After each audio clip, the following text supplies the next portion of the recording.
Today we're going to visit Adam and Kim Gove of Polk, Ohio. They need a plan to deal with natural disasters. So how long have you been in this house? Not quite a year. Okay, and it's new construction. Yes. How did you decide how much insurance to buy? Basically on the advice of our agent. He didn't go necessarily by the selling price, but more of the square footage, type of construction. Because a lot of people misunderstand how much insurance to buy. They will insure the value of the land, which doesn't come into it. You want to do the rebuilding cost of the house.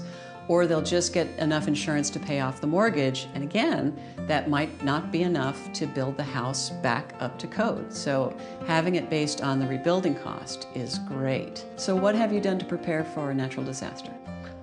Basically we have home insurance and we keep enough in our savings to cover our deductible. Having a higher deductible is a great way to keep the cost of insurance down, but you do want to have that money somewhere where you can grab it if necessary. Have you done a home inventory? No, we haven't. Think about for a minute, if you were out of this house, how hard it would be to remember everything you owned. Every piece of clothing in your closet, every pair of shoes. I mean, there's a lot to try to remember. Do you have a camcorder? Yes, we do. Okay. Most families do if they have kids. And it's fairly easy to just grab that and then start with the outside of your home and film the outside, what's out there, and then walk through the door and go room by room and record everything you have. And you can do a little narration as you go about, okay, this is the television that we bought a couple years ago, here's how much we paid for it, this is the make and model, that kind of a thing. Now, is there any reason to keep receipts for those big items? That's a really good question. The camcorder provides, a good amount of proof, but for the big stuff, I would keep the receipts as well. Keep them with the owner's manual if you keep those, or scan them into your computer and back it up somewhere.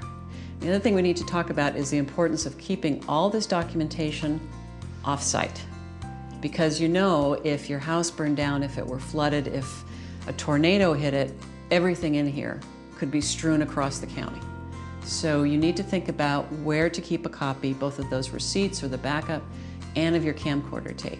Now, we're not in a floodplain, so we're not really sure we need flood insurance, but is that something that is possible? That's something that is a very good question to ask because most people don't have flood insurance and they're not required to have it. But yes, flood insurance is something that everybody should look into because almost every area of the country can be devastated by floods. And typically, if you're not in a floodplain, it's not that expensive to get. And regular homeowners insurance does not cover flooding. People are really surprised by that. A lot of people down in hurricane country were devastated by, not by the winds, but by the floods. So you really need to have that extra added layer of protection.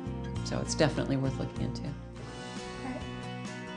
Sitting down with Liz was a great experience. I found her advice to be very, very helpful, and maybe now we'll follow through with some of the plans we've discussed.